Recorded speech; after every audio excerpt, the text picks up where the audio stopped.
Qué bien. Hola. Venga, pues ya podemos empezar. Ha venido mi mujer, que no había venido todavía, y no podemos empezar sin ella. Y ya está aquí. Dice que me va a pegar, eso es lo que pretendo. ¿Vale? Y como ella ya está aquí, pues ya podemos empezar, y además, guay, porque estamos en familia y en familia, porque también hay familiares de Manuel Astur entre los presentes, así que es todo un lujo. Antes de dejarle hablar, que le voy a dejar hablar mucho, quería comentar 4 cosas.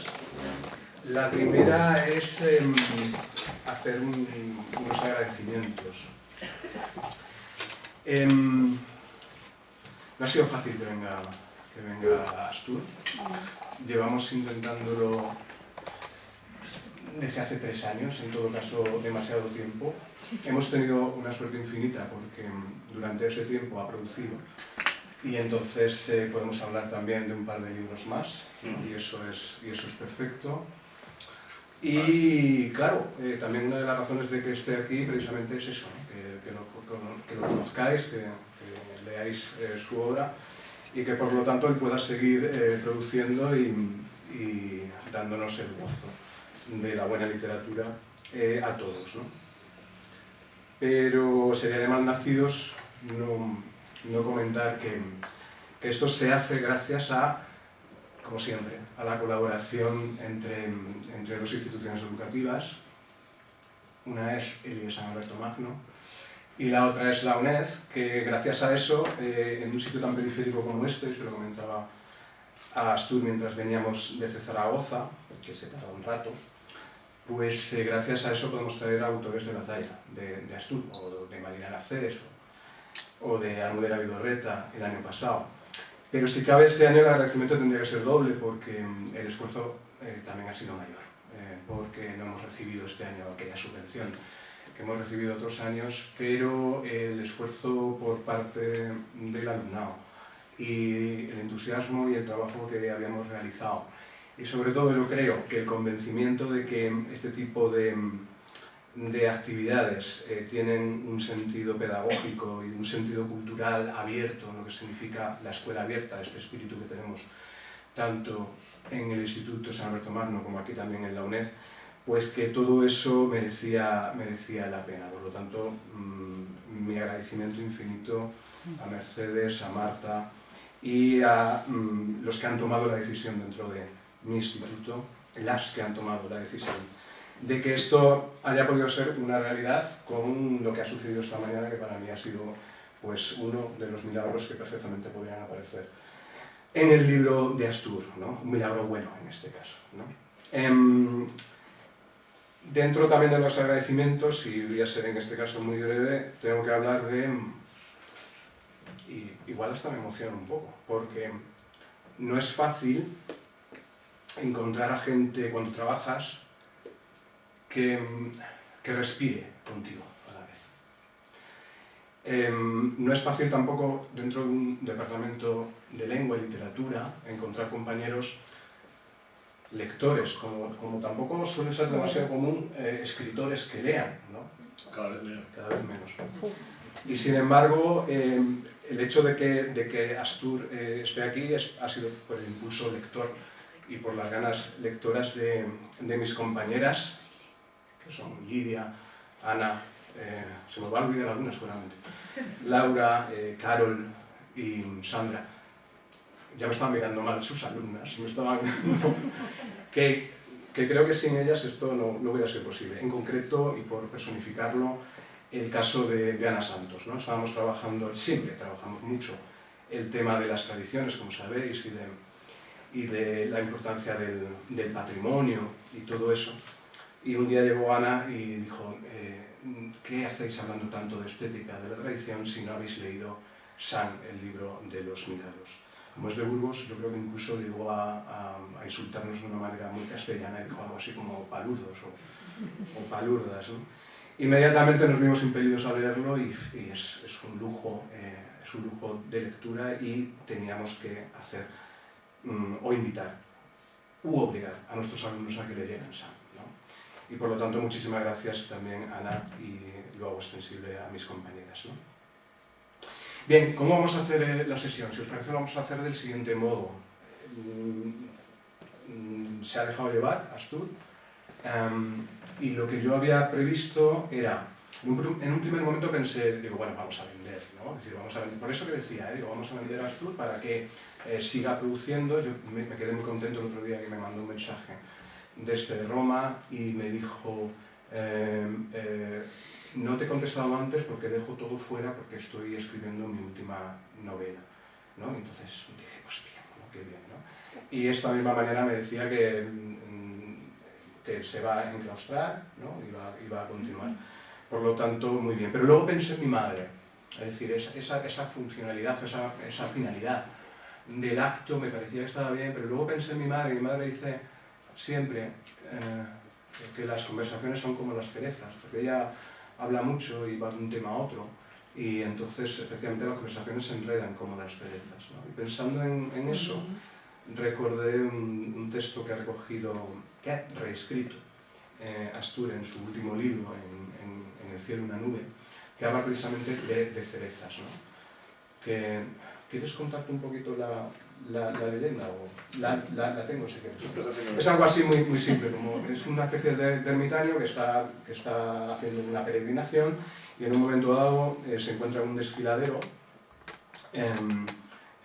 y de repente le acecha un tigre. Le acecha un tigre y la única escapatoria que ve es un árbol. El tío se sube al árbol, el ermitaño se sube al árbol, que está justo en el precipicio, en el abismo, ¿no? Y a medida que se va subiendo al árbol, el árbol va inclinándose, se va combando hacia el precipicio, pero ya sabéis que los tigres pues, son gatos grandes y bonitos, y entonces va subiendo, tiene ya las fauces del tigre en su cara, sabe que si da un paso más hacia atrás pues va a caerse al abismo, y de repente, tanteando y todo lleno de temor, toca unas cerezas, se las lleva a la boca y se siente muy alegre porque están riquísimas. Y pensé, leerlo por favor, que en su libro está mucho mejor. Bueno, también aparece, lo recordar en La aurora cuando surge. Sí, y entonces pensé, venga, vamos a intentar sacar de aquí unas cuantas cerezas en forma de textos y en forma de conversación, si os parece, ¿vale? Una cosa muy buena que tiene, bueno, el texto estaba aquí y lo paso, ¿vale? Una cosa muy buena que tiene Astur también es que es raro, es un escritor muy raro porque reconoce cuando no ha hecho las cosas bien, es un tío raro, ¿no? Y entonces yo le pedí su poemario, que era inencontrable, que lo tenéis ahí en una foto de internet, el resto son fotos en mi mesa. Y el poemario me dice, te lo voy a pasar, pero que sepas que no vale nada, o que solo puedo salvar algún poema, quizá algunos versos. Pero el problema es que es inencontrable, ¿no? Bueno, yo tengo copias, si a alguien le interesa, seguramente a alguien sí, puedo pasaros alguna copia, porque no sé si será reeditado. Sí que me interesa mucho también el prólogo, que está escrito por Juan Soto Ibars, ¿no? Eso es rarísimo en un poeta. Un poeta, muchos aquí conocéis a poetas y es muy raro que reconozcan que sus versos, pese a estar publicados, no son especialmente buenos, ¿no? Y luego esa otra novela, la que tenéis en el medio, ahí a mi derecha, 15 días para... Escuchan un grito. Tengo un audífono, de verdad, os juro que escuchan un grito. Bueno, 15 días para acabar con el mundo, es una novela que también me ha confesado esta mañana que quiere rehacerla, que quiere darle una vuelta, pero sí que es verdad que es una novela que yo salvaría muchas cosas, y hay unos textos que me gustaría compartir con vosotros si tú quieres. Sí, son por un lado textos que reflejan un oído excelente para lo que es el lenguaje juvenil de los 90, es decir, de la gente que ahora más o menos tiene la edad de Astur, ¿se puede decir? ¿Puede? 40. 40. 42, bueno, yo 42, pues sí, 40, vale. Y luego alguna cosa más, ¿no? Pero antes de nada, ¿qué tal estás, Astur? Muy bien, muy bien. Buenas tardes, noches. Estoy muy bien, estoy impresionadísimo con Sabiñánigo. Lo de esta mañana en el instituto ha sido lo recordaré toda la vida, ha sido una de las cosas más emocionantes que me ha ocurrido en mi carrera literaria. Ha sido preciosísimo el nivel de vuestros chavales, no sabéis qué nivel tienen estos críos, ya no sé dónde han salido. O sea, me dijo que era el pueblo más contaminado de Europa, igual esa contaminación ha provocado una mutación y son todos pequeños genios, porque me ha parecido increíble, alucinado, de verdad. Y estoy encantado de haber venido, y sí es cierto que probablemente me recluya. Si hubiera esperado hasta primavera, como pensaba, igual ya no hubiera sido, porque necesito recluirme para escribir mi próximo libro, y como quiero que sea un libro muy gordo, va a ser una novela muy gorda, igual tardo 3 o 4 años. Bueno, pues lo esperemos impacientísimos, ¿no?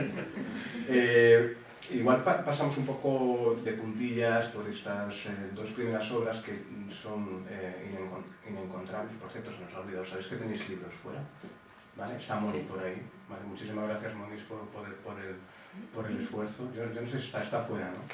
Vale, pues está Moni por ahí que luego si queréis, pues, y si no tenéis libros de Astur y queréis que os lo dedique, pues dejaremos un rato para eso, ¿no? Los textos que habéis seleccionado de 15 días para acabar con el mundo, uno tiene que ver con, bueno, la novela, en la novela escuchamos la voz o los pensamientos de dos adolescentes en dos momentos distintos, con una estructura muy curiosa y muy bien trabada.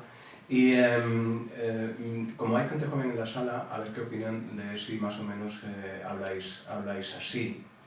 El personaje Manuel, no sé si está basado en alguien que esté aquí.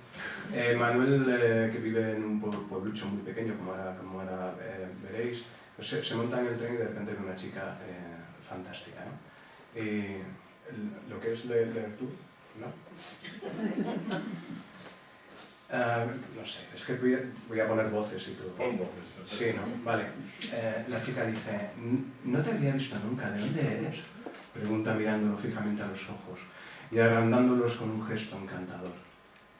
La rodilla, sus rodillas ya están en contacto directo y a ella no parece importarle lo más mínimo.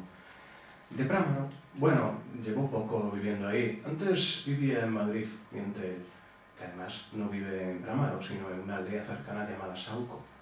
¡Ah, qué guay, Madrid! Yo voy a veces a ver a un tío mío que vive allí. ¿Dónde vivías?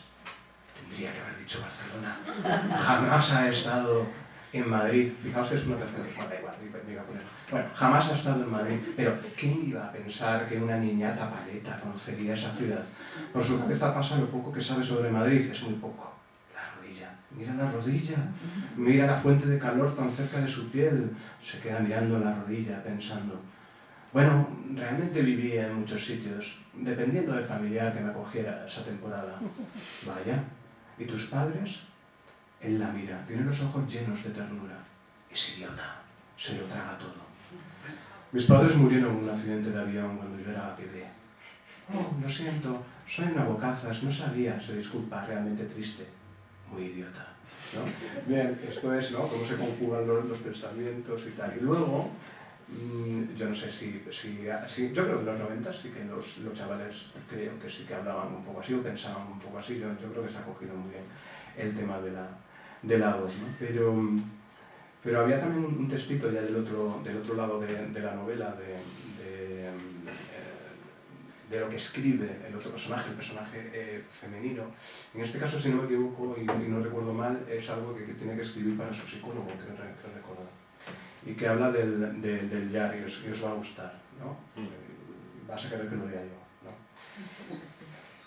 Como supongo que sabrás, antiguamente, bueno, en realidad, en muchos casos, hasta hace poco, en todas las casas, por lo menos en los pueblos, había un yar. ¿Se pronuncia así? ¿Yar? Sí, yar.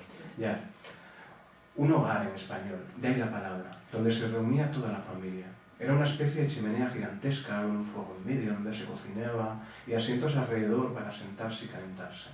Era la parte más importante de la casa, el lugar de reunión donde entrar en calor, comer, cocinar, hablar y contarse las pequeñas novedades. Recuerdo que, siendo yo niña, en esta casa aún había uno muy antiguo, y recuerdo a mi abuela sentada allí todo el día contemplando el fuego. Luego lo tiraron para hacer una cocina moderna. Recuerdo que era un lugar mágico, una gran campana negra de hollín, de tantos años de fuego, humo, vapores y vidas extintas.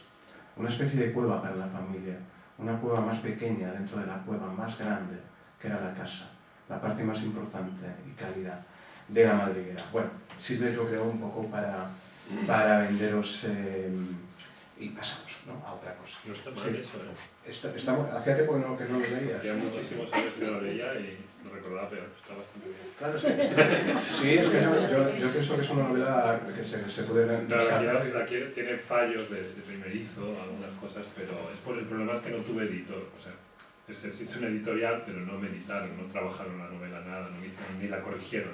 La publicaron según se la di y eso nunca se puede hacer. Nunca se puede hacer con un escritor, tienen que aconsejarte un poco, tienen que ir más cuando yo era un chavalí, no tenía ni idea. Y ahora me gustaría cogerla y darle un pequeño revolcón y pulir ciertas cosas. Pero pensando en ella, ahora leyendo esto, me doy cuenta sobre todo en la voz de ella, hay obsesiones que luego me... Sí, entre las calidades que yo veía estaba el que ya se empezaba a... En ella, se ve en ella, ¿no? Qué curioso. Que ya se empezaba a avistar esa querencia por la vuelta a la tradición y la vuelta a la rural, a lo rural que vamos a ver en Ser un anciano hermoso en un gran país, que está en Seúl. Me decía que no hay ejemplares aquí porque está en Seúl, en Oviedo, me decía Moni. Los ejemplares. Por lo tanto, estarán llegando. Lo que quiero decir es que como vais a querer leerla, en breve lo tendrá en la librería. Es un ensayo emocional. De verdad, si no te hubiera leído antes San y tal, esto de ensayo emocional me hubiera echado para atrás muchísimo, porque el adjetivo emocional, seguramente por deformación profesional y por cierta animadversión a los psicólogos y tal, y a todas estas modas que se van reciclando, ¿no? Pues bueno, piensa que tiene ya casi 10 años, de aquella no estaba tan cascado. El tema de la inteligencia emocional y tal. Todas esas cosas no dan tanta carrera. Sí, pero desde luego es una lectura apasionante y es opinión compartida por mucha gente que está aquí, que la ha leído, Ana, Alfredo y mis compañeras, etc. ¿Qué es un anciano hermoso en un gran país, Pastor? ¿Qué es? ¿Un ensayo emocional? No, es un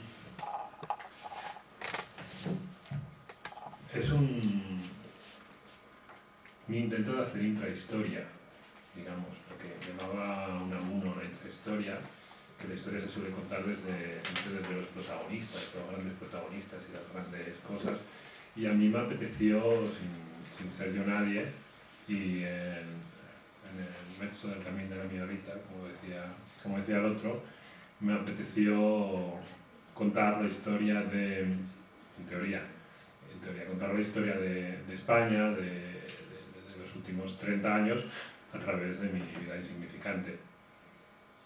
Luego en realidad hablo de otras cosas. España es una excusa para hablar de la identidad. Es un ensayo sobre la identidad personal y de las diferentes identidades, yo creo. Y sobre todo es una búsqueda de un sentido. También pensar que las cosas han cambiado mucho, pero yo cuando escribí este libro no sacaban banderas de España ni el PP. Era como una cosa, no se podía hablar de España. Y yo cuando hice este libro en realidad fue una especie de encargo de esta editorial. No es exactamente un encargo, me dijeron queremos que escribas para esta colección, para Cuentahilos, un libro, un ensayo. Y yo dije, primero, no soy catedrático, no soy universitario, mi modo de escribir no es ese, no voy a escribir un ensayo como tal, voy a escribir un ensayo emocional, ¿vale? Bueno, vale. Y proponiendo temas, yo dije, ¿y por qué no escribo sobre España? Y se quedaron asustados. España. Y es que no había ningún libro, no había ni un solo libro. Desde la generación del 98, yo creo que no había ningún libro que hablara de este tema, preocupado por la identidad española, por lo que supone ser español, por todo esto, ¿no? Y lo escribí con mucho placer, con mucho más placer del que yo creía. Yo siempre digo que mi obra empieza aquí, en este libro, porque fue un descubrimiento, me descubrí escribiendo como quería escribir por primera vez, sin fallos. Es el primer libro del que estoy orgulloso, no cambiaría nada. Y salió el libro y fue un éxito inesperado, bueno, un éxito a niveles, es una editorial independiente, pero sobre todo de prensa y muy escandaloso, me llamaron facha, me llamaron de Ciudadanos, fue bastante salvaje. Perdón, ¿te llamaron de Ciudadanos como un insulto? Como un insulto. ¿Tú de Ciudadanos? Sí, sí. Sí, porque Ciudadanos... Neorrancio, todas estas cosas, pero sirvió para abrir veda. De hecho, yo sé que Sergio Molino escribió La España vacía después de leer este libro. De hecho, en La España vacía habla de ese libro. Habla de 15 días para acabar con el mundo. Luego ya vinieron muchos otros libros con diferente éxito y diferentes calidades. Hay algunos que sí son fachas escribiendo todo eso, pero fue como una novedad que alguien sin ser necesariamente de derechas hablara de... O sea, sin que hubiera política de por el medio, digamos, sin que hubiera política de izquierda o derecha, hablara de España, que es algo que en cualquier país del mundo es lo más normal del mundo, ¿no? Porque en Francia, ya sea de izquierda sea de derecha, sacan la bandera de Francia y están orgullosos. En Inglaterra también, aquí es como que se ha apropiado a alguien, ¿no? Bueno, y fue un riesgo muy grande, que yo creía que me iban a matar, pero en realidad parece que había ganas. O sea, fue un disparadero, ¿no? Un disparadero, y no he vuelto a escribir sobre el tema porque no me gusta repetirme ni convertir. Me ofrecieron una columna en un periódico muy famoso para seguir explotando la línea y la rechacé porque no, porque soy escritor, no soy columnista ni opinólogo. Escribo un libro y el libro acaba con mi obsesión y pasamos a otra cosa. ¿Algunos ejemplos? ¿Os apetecen? Sí. Venga, algunos ejemplos de... Bueno, creo que he puesto por medio esto, que se hizo meme, ¿no?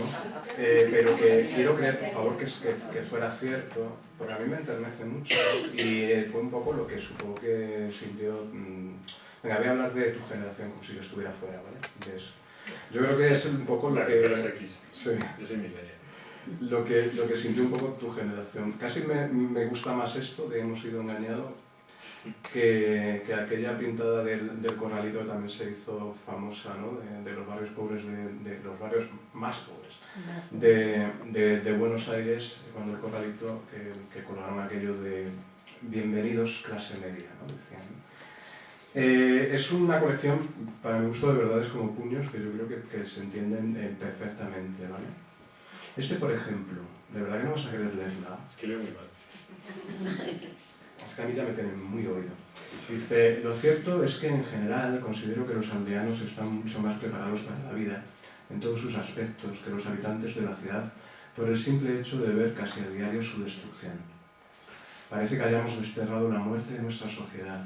Nos hemos hecho la ilusión de haberla dejado atrás por el simple procedimiento de negarla y esconderla o, directamente, convertirla en noticia, en mito, cuando los muertos están muy lejos, a ser posible en países pobres. No sirven para otra cosa los sanatorios, son lugares para esconder a los muertos. Aunque en muchas ocasiones se hable de la comodidad que supone para los familiares no velar al muerto en casa, esto es una excusa bastante tonta. Desde luego es muchísimo más cómodo estar en tu casa que en un sitio extraño y frío, junto a otras familias dolientes que no conoces.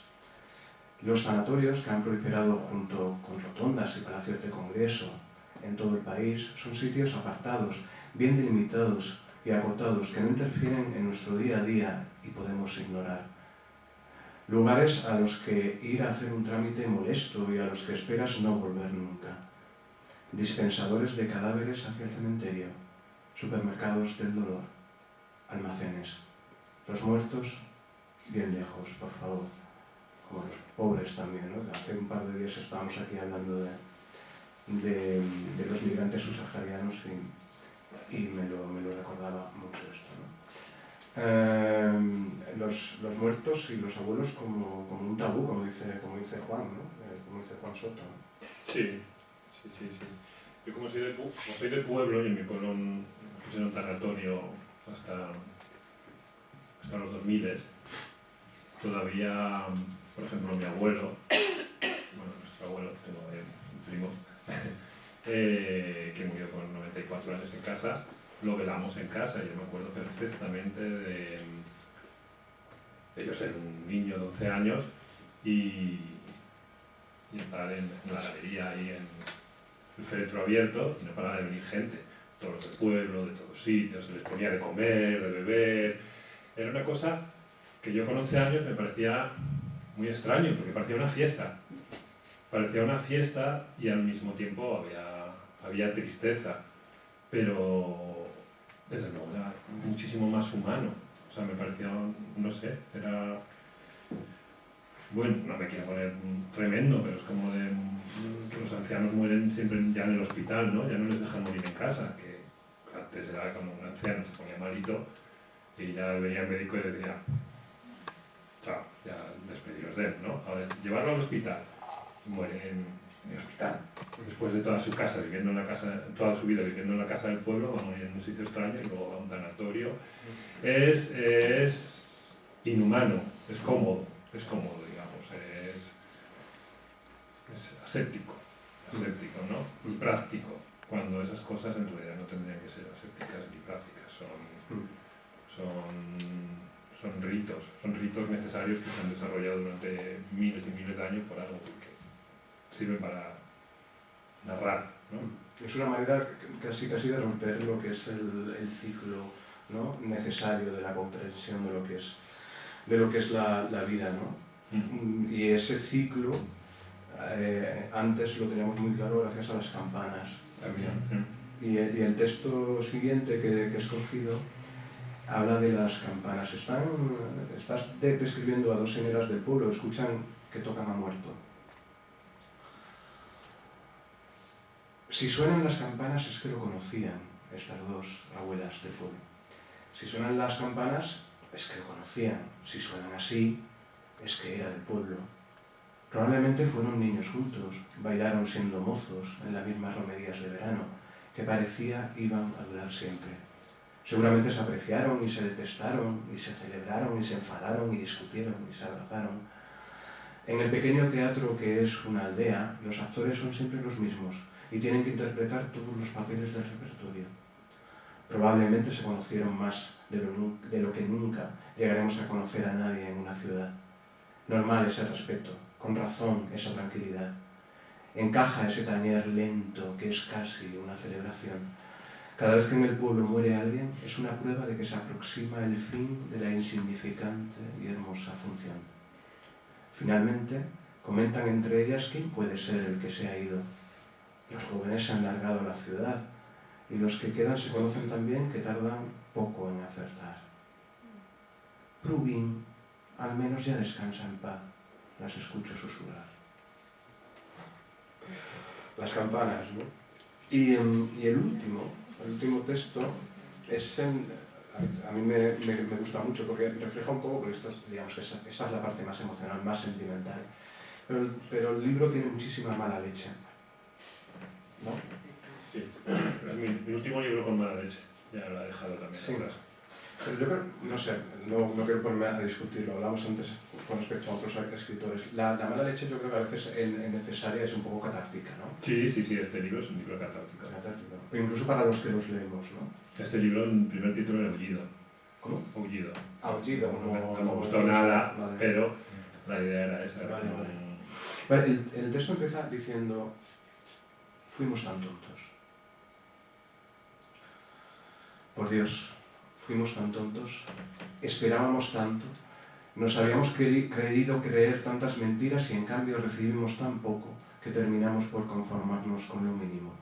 Y ni siquiera protestamos, seguro de que esto no dejaba de ser un mero trámite hacia lo que nos aguardaba. Si trabajabas de camarero para poder comer, era algo temporal y no ibas a luchar por tus derechos. Si trabajabas de repartidor de telepizza o cajero del supermercado o de cualquier otro empleo sencillo y no cualificado, ¿para qué protestar? ¿Para qué exigir que respetaran los convenios laborales?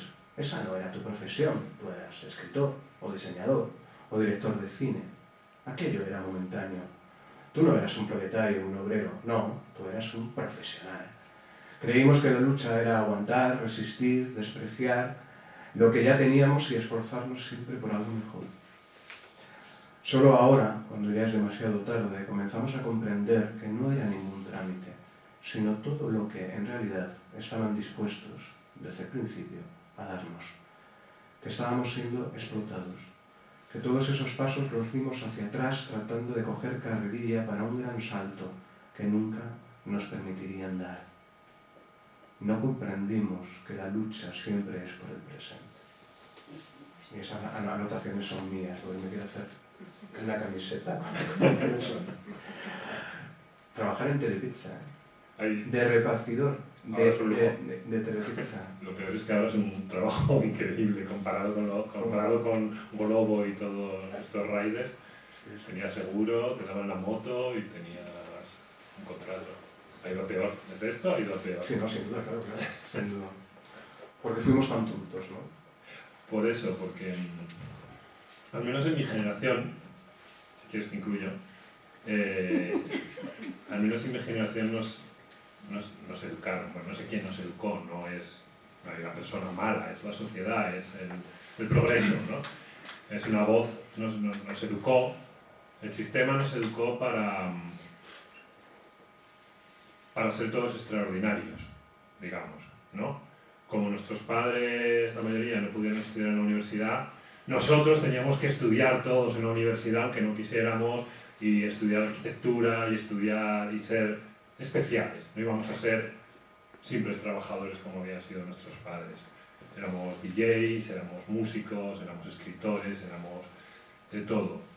Pero claro, no vivíamos de eso. Cuando teníamos 20 años vivíamos de trabajar en la FNAC, yo trabajé en la FNAC, trabajé en el Corte Inglés, trabajé en Telepizza y no íbamos a protestar precisamente por eso, por nuestros derechos. No pertenecíamos a ningún sindicato de vendedores, a ningún sindicato de camareros y dejamos porque era momentáneo.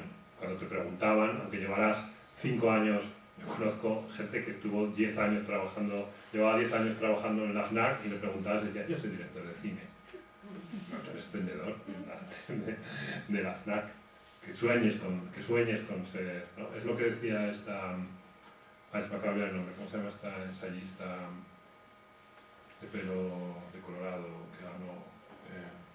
Bueno, da igual, me acaba de olvidar el nombre. Bueno, el entusiasmo. Nos pagaban con entusiasmo. Nos pagaban con entusiasmo. Remedios Zafra. Eso es, sí. Remedios Zafra. Nos pagaban con entusiasmo, pero claro, la dura realidad es que no todo el mundo puede ser artista, no todo el mundo puede ser director de cine, no todo el mundo puede ser músico, y cuando de pronto te encuentras con cierta edad y ya piensas en tener una vida, formar una familia, resulta que cobrábamos menos que nuestros padres, cobrábamos menos que la generación anterior, nuestros pisos eran más pequeños, teníamos menos derechos. O sea, que de toda la mierda, porque lo habíamos dejado, ¿no? Con un sueño tonto. Y de eso hablo, en este libro hablo bastante de eso porque coincidió justamente en la época en la que yo me volví al pueblo, tenía una sensación de haber fracasado en la vida increíble, tuve que reencontrarme a mí mismo, reescribirme, y estaba cabreado conmigo por ser un idiota de que me creía todas las cosas, y cabreado con mi generación, cabreado con el sistema, ¿no? Que por desgracia en estos últimos 9 años tampoco ha cambiado tanto. Ahora no quieren ser escritores, quieren ser instagramers, influencers, futbolistas, que es casi peor. Es casi peor porque hay más competencia aún, obviamente. O sea, no puede haber 5 millones de influencers. Va en contra de las reglas. Influencers solo es 1 o 2. Ha ido casi a peor, la verdad. Qué positivo todo, ¿no? No. Yo creo que de aquí surge, y de la vuelta al campo, surge, creo, el siguiente libro, que es el Premio Sfor, que podéis comprar, el que han leído nuestros alumnos de primero de bachillerato, y el que fue el motivo, porque lo trajo aquella mañana Ana al departamento, y que es el motivo de que estemos ahora hablando de toda la obra de Astur, que es San, el libro de los milagros. Que, de nuevo, si te parece, te voy a preguntar qué es San. Bueno, pues es así como, o sea, en realidad todos mis libros están conectados con el anterior. Siempre hay algo que descubro mientras escribo un libro que luego resulta que quiero desarrollar más profundamente, ¿no? Por ejemplo, en 15 días hay muchas cosas, eso de que decimos del personaje de ella que descubre el pueblo, habla de eso, pues eso es puntual allí. Luego lo quise desarrollar en El anciano hermoso, y en El anciano hermoso está la vuelta, está la explosión, está la catarsis, y en San ya está el homenaje, está ya la paz, no es rabia, no, por lo menos casi no hay. Y lo que es no sé, es que ya ha pasado ya unos cuantos años, he leído tantas opiniones sobre el libro que ya se me mezclan, ya no sé cuál es mi auténtica opinión. La excusa argumental, lo digo por ayudarte si quieres, no sé qué, sí, es esto. Sí. La excusa argumental es el caso de, que lo recordaréis, a lo mejor, los que estáis atentos a las noticias, que es el caso del crimen, ¿no? de Tomás. Bueno, no salió mucho de Asturias. Fue una época previa, pero aún así fue una época previa a Instagram, a todas las redes sociales a tope. Fueron los inicios de Facebook, y no salió tanto como podría haber salido si hubiera ocurrido hoy en día. Sí, pero como estuvo emboscado y por ahí sí que salía, ¿no? El Rambo de Tineo. El Rambo de Tineo. Sí. La excusa es esta, ¿no? Es decir, es, digamos, la excusa, ¿no? No lo sé, pero digamos que el breve hilo argumental, digamos, es la huida, ¿no? del personaje de Marcelino, que cambias el nombre, ¿no? Cuando quieres hablar de algo y eres escritor, no ensayista, necesitas una excusa argumental, una historia que sostenga todo lo que quieres hablar. Pero en realidad no es lo importante. De hecho, yo lo llamo Marcelino, lo llamo Lino, no habla en toda la novela. No abre la boca hasta el final. Solo dice una frase al final. Porque quiero que sea así, quiero que sea un personaje neutro en realidad. Un personaje neutro que lo que hace es como un espejo de todo lo demás, de todo lo que le rodea. Se refleja en él, ¿no? Ya sea la sociedad, ya sea el mundo nuevo, ya sea el mundo de internet, ya sean los políticos, ya sean los del pueblo. Es como, bueno, lo que la antropología se llama el bufón, el loco, el brujo, ¿no? Que es un símbolo de todo. Pero en realidad este libro es un homenaje o un intento de plasmar cierto modo de entender el mundo que se está perdiendo, por lo menos en Occidente y en España, ¿no? Yo vengo de una familia de charlatanes, que lo que más les gusta del mundo son las largas sobremesas y hablar de gente que no existe.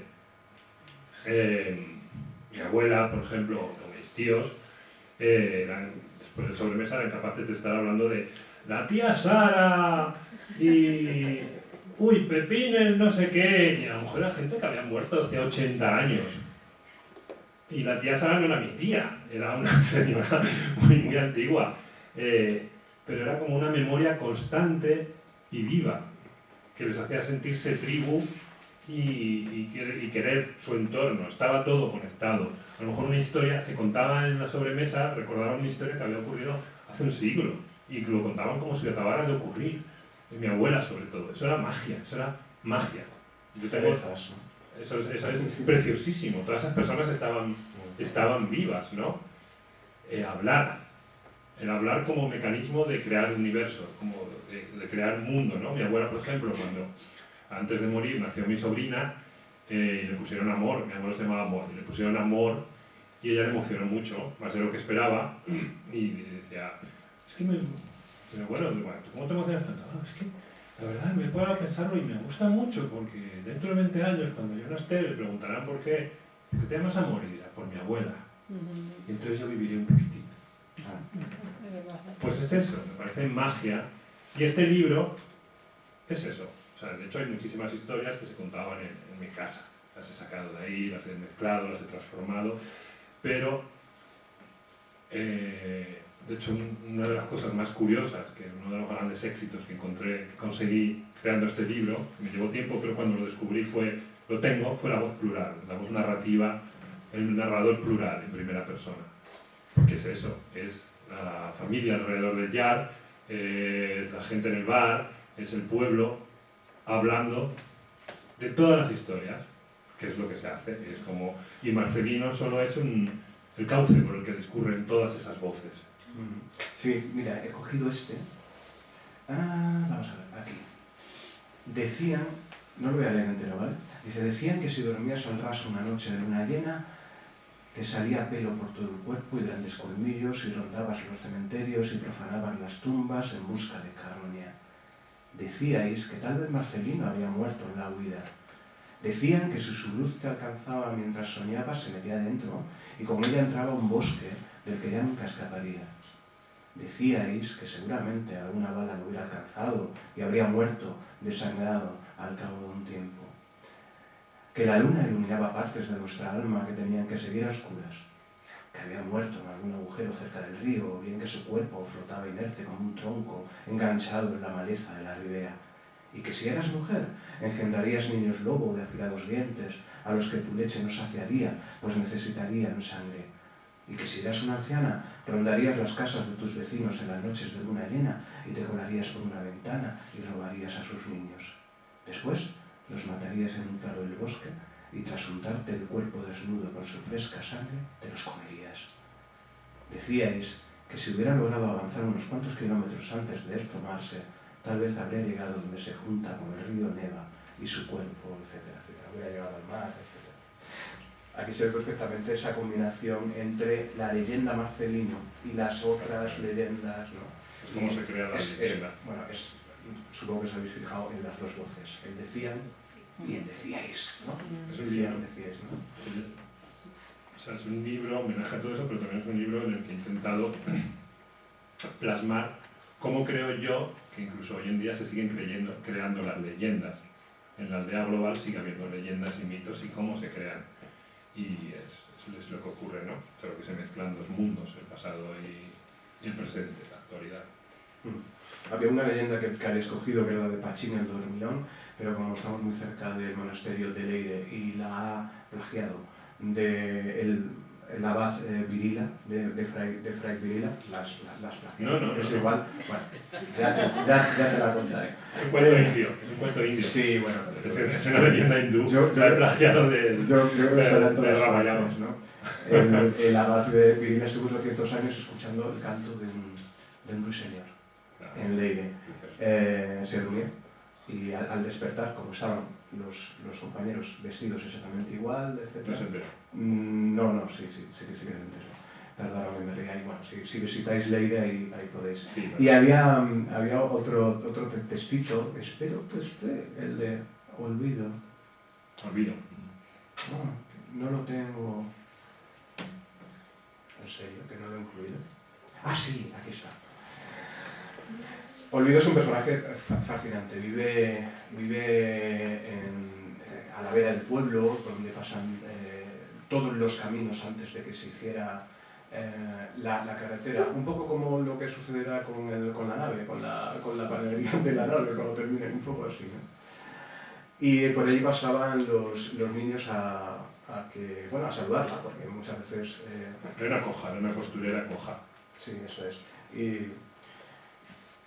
Y que nunca había querido tener críos porque pensaba que la polio se heredaba. Se heredaba, ¿no? Sí, no sabía ni leer, ni escribir, Sí, era y mejor ignorante. Sí. Y esto está inspirado en un personaje real y ocurrió de verdad. Mi madre hablando con ella, le dice, ¿y tú cómo lo quisiste? Y ella dice, porque yo tuve mozu y era cojo también, pero me quería mucho y porque no te casaste, porque yo no podría hacerle eso en Ratacín. Yo quiero mucho a Ratacín, es mi madre. ¿Hacerle el qué? Dice, uy, hacerle nacer cojo. Y mi madre se quedó.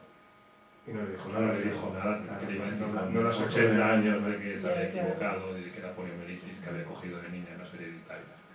No, o sea, una cosa tremenda. Pues esta señora que existió, de hecho es el único personaje escrito el texto junto con Marcelino, que es un biográfico 100%, o sea, realmente existió y yo quería meterla, hacerle un homenaje porque era mi vecina en el pueblo. Y estaba en su ventanuco, siempre mirando la carretera, era muy sonriente, y cada vez que venían niños teníamos que ir a saludarla, era muy fea, parecía Almodóvar, parecía Pedro Almodóvar, tenía unos verrugones, pero era muy buena señora, y cada vez que pasábamos teníamos que ir a darle un beso en su carota, y se alegraba muchísimo, y nos daba galletas María Fontaneda. Siempre tenía cajas de galletas María Fontaneda, que ya estaban hasta un poco rancias, porque solo las tenía para los niños, y nos daba un montón de galletas Fontaneda, y me parecía un gesto de amor increíble. ¿Y se llamaba Olvido? Se llamaba Olvido.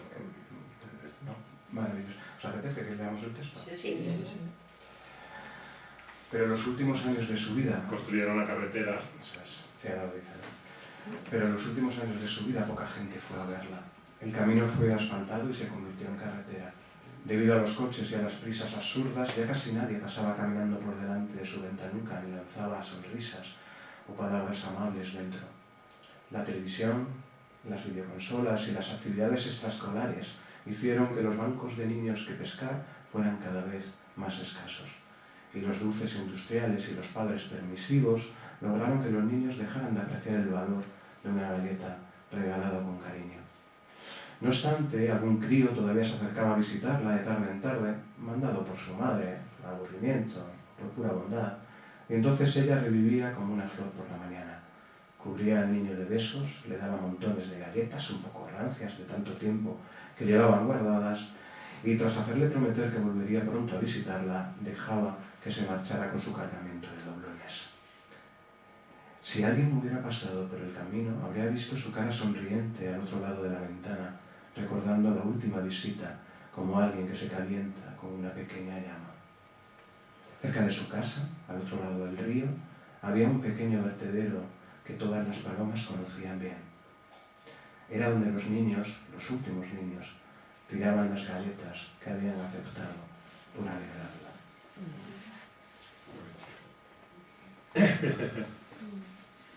Iba a decir una chorrada, iba a decir, es mágico, ¿no? En el sentido de, ¿no? Esa manera del ritmo, ¿no? Y tal, fascinante. Pasamos del libro, ¿os parece? Como lo vais a leer enseguida, porque vais a comprarlo, vais a comprar 2 para cada persona. Pues La Aurora cuando surge, os juro que para mí es el mejor libro de Astur.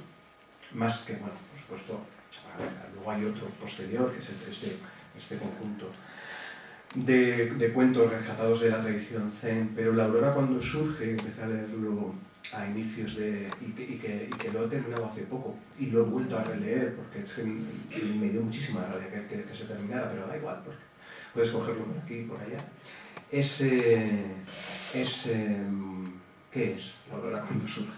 Por cierto, el título de esta charla, un escritor cuando surge, viene de aquí. Es un libro sobre la poesía. Pero véndelo, Astur. Básicamente es un libro sobre cómo surge la poesía, o cómo hacer que surja la poesía para disfrutar más el presente, el pasado y que todo... Que los autores son los que menos saben pues cuéntalo eso. Cuéntalo tú, ¿qué es? A ver... la historia no es esa, pero... Claro, ¿no? Ni nada. Es un conjunto de anotaciones inspiradas, supongo, de una serie de cuadernos, como los que llevamos todos, como los que estáis, ¿no? Como los que practicamos, ¿no?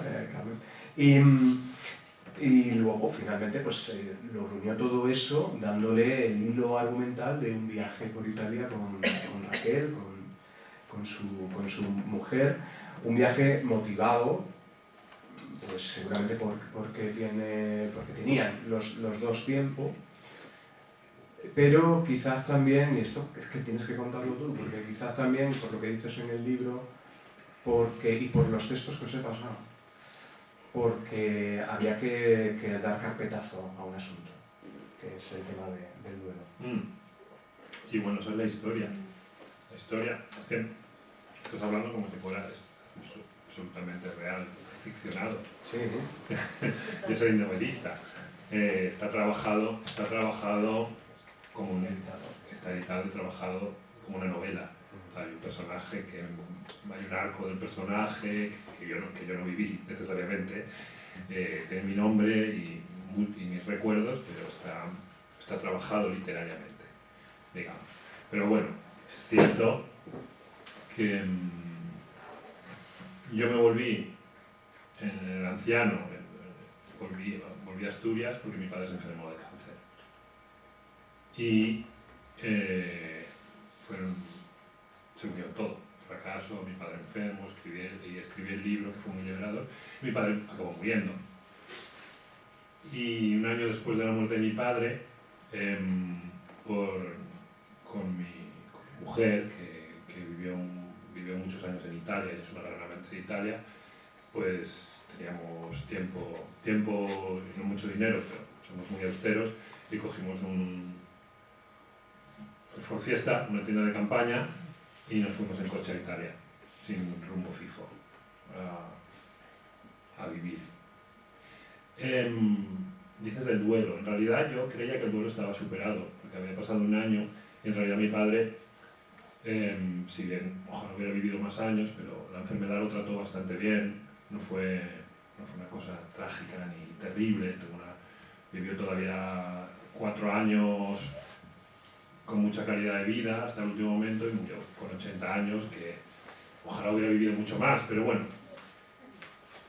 no se le ha recordado como alguien que murió de una enfermedad, sino que murió por la naturaleza, por la vida, ¿no?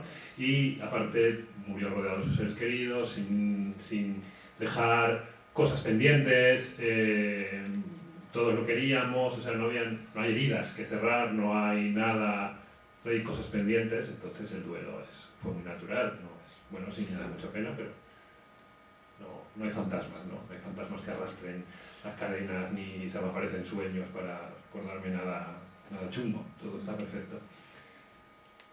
Y nos fuimos a Italia, pero el duelo no era lo importante. Y yo me fui a Italia y como quería disfrutar tanto de Italia, país que en realidad no conocía yo mucho, había estado en Venecia, un poco más, yo no quería escribir un libro, no fui para escribir un libro, no soy tan vanidoso escribir otros libros sobre Italia, qué vergüenza, ¿no? ¿Cuántos hay? 800.000. Todos, y en acantilado casi todos. Por cierto, qué suerte tienes con tu editorial, ¿no? Sí.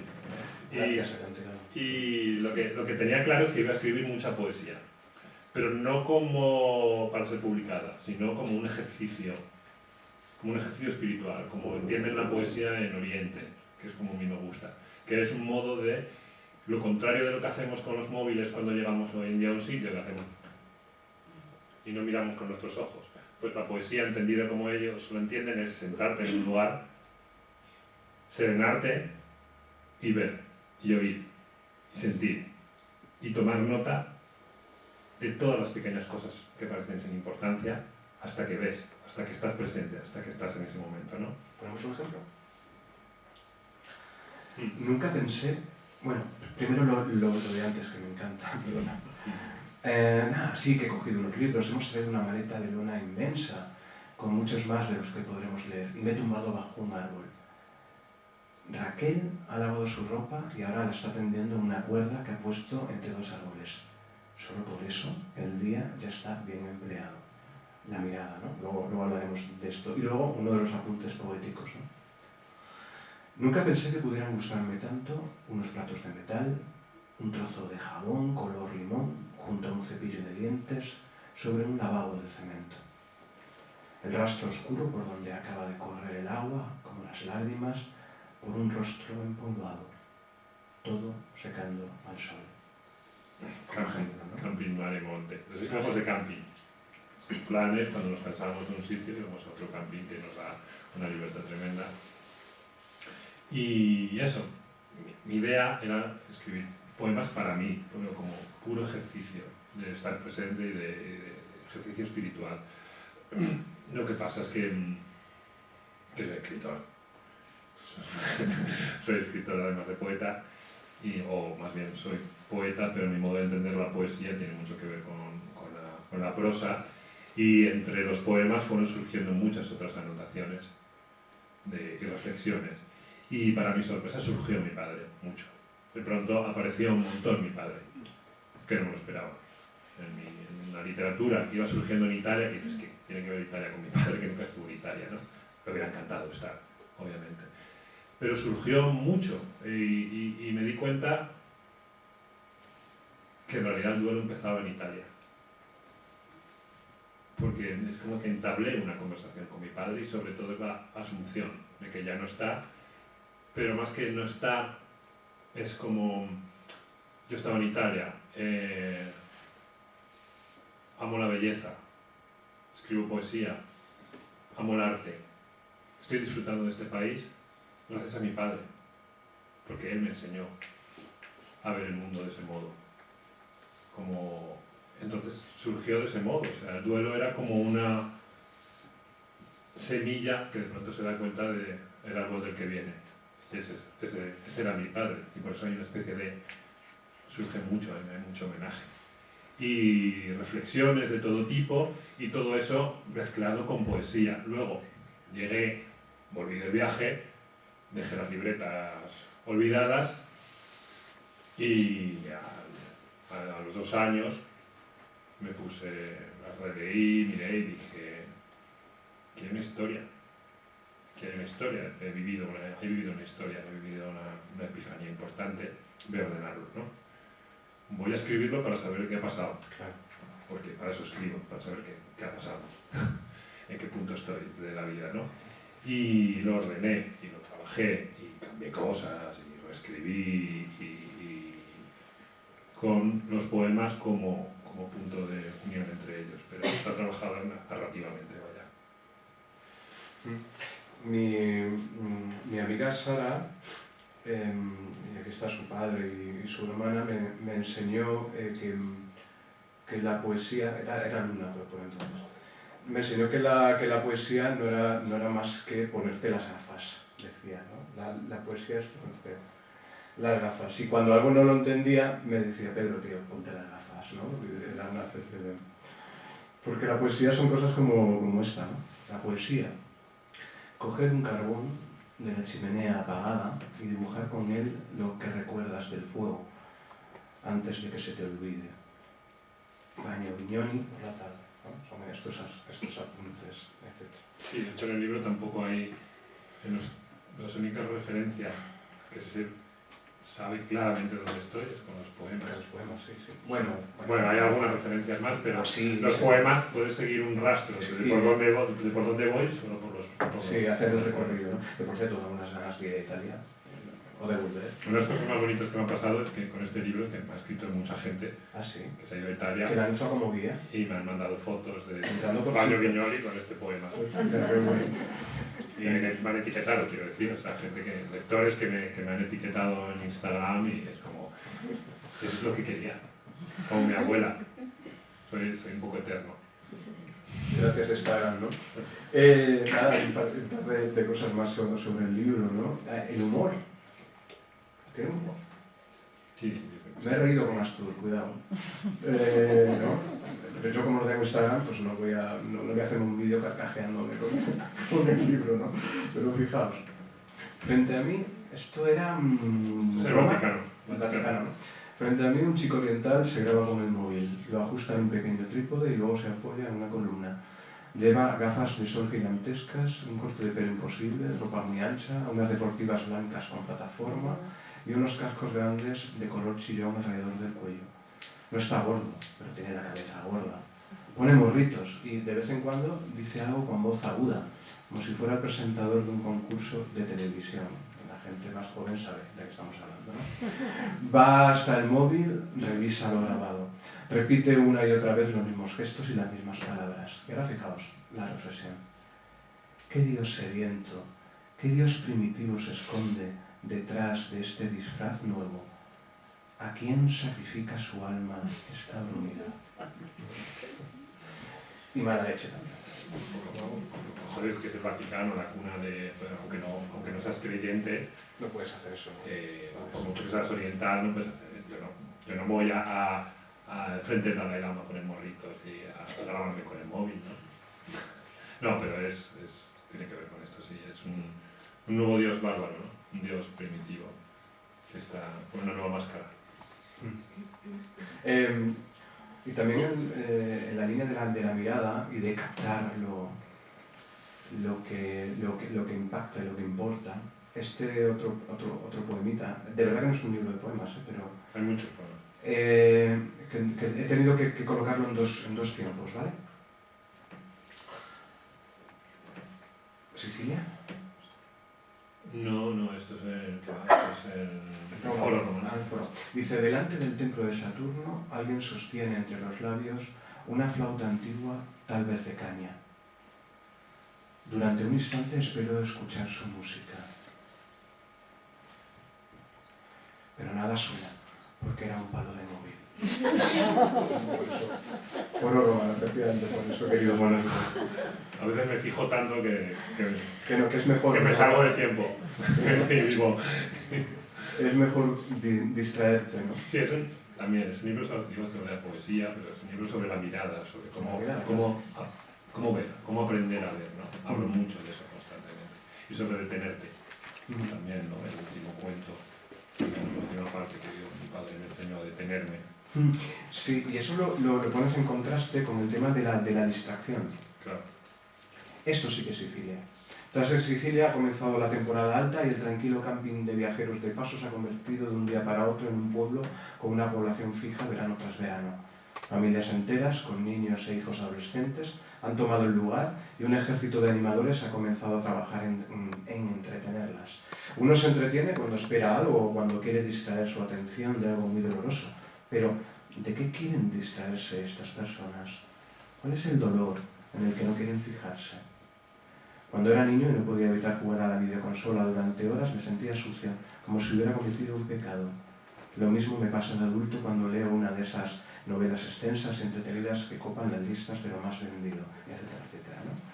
Pero, ¿de qué quieren distraerse estas personas? ¿Cuál es el dolor en el que no quieren fijarse? No lo sé, que se van a morir. Algún día. No lo sé. Que no saben, no sé, no lo sé. O quizá que no están en el presente, ¿no? Más bien es eso, pero no sé. Venga, vamos a obligar a Astur a que lea este, que es el penúltimo texto. ¿Sí? Lo leamos. ¿Aquí, en pantalla? Sí, claro. Espero que te guste. Porque no lees.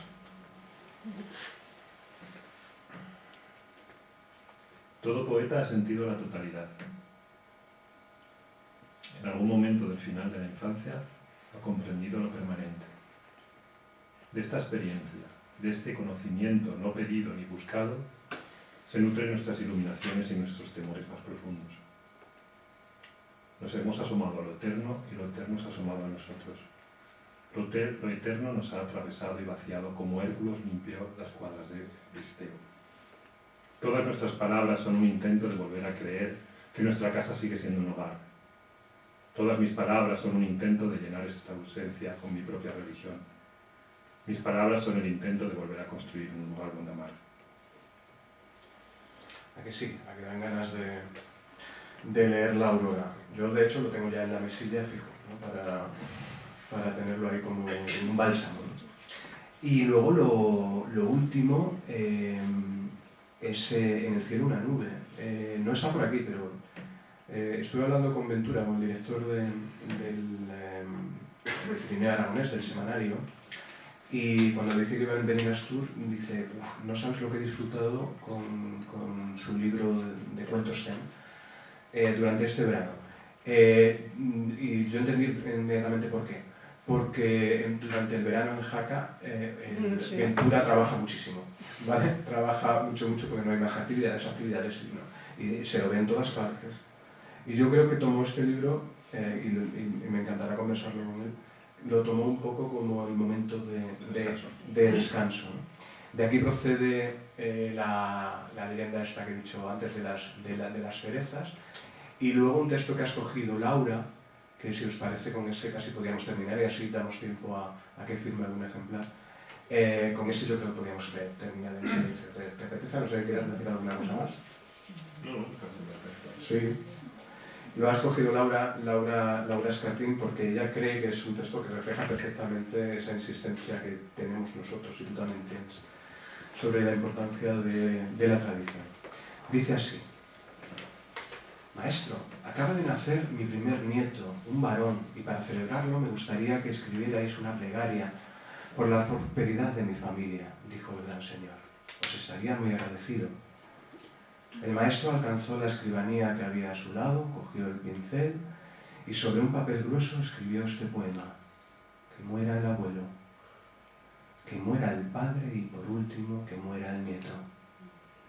A un tonto esta plegaria le hubiera parecido terrible, pero el gran señor la leyó, dio las gracias y se retiró satisfecho. Muchas gracias, Astur.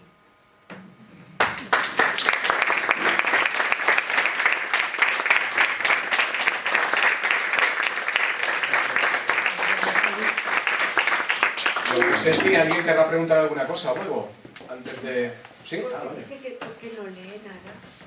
¿Qué, perdón? Ha dicho que no leía. ¿Quién? Usted. Los escritores. Ah, los escritores. No, yo sí. Ah, vale. No hago otra cosa. ¿Y por qué cree que no leen los escritores? No, hay algunos que sí, pero porque no son escritores. Igual que hay muchísimos poetas hoy en día que no leen poesía, no saben nada de poesía. Que quieren ser algo como un disfraz, pero no lo son. Es que he aprendido que decía que no leía. Pues... No, como no, yo leo no, otra cosa. Soy las personas que más leen del mundo. Me paso el día leyendo. Doy fe. Y de hecho me he descubierto muchas lecturas, cosa que también agradezco. ¿Alguna cosa más? ¿No? Pues venga, quédate aquí y a firmar. ¿Vale? Muchas gracias de nuevo. Gracias a vosotros también por venir. Muchas gracias.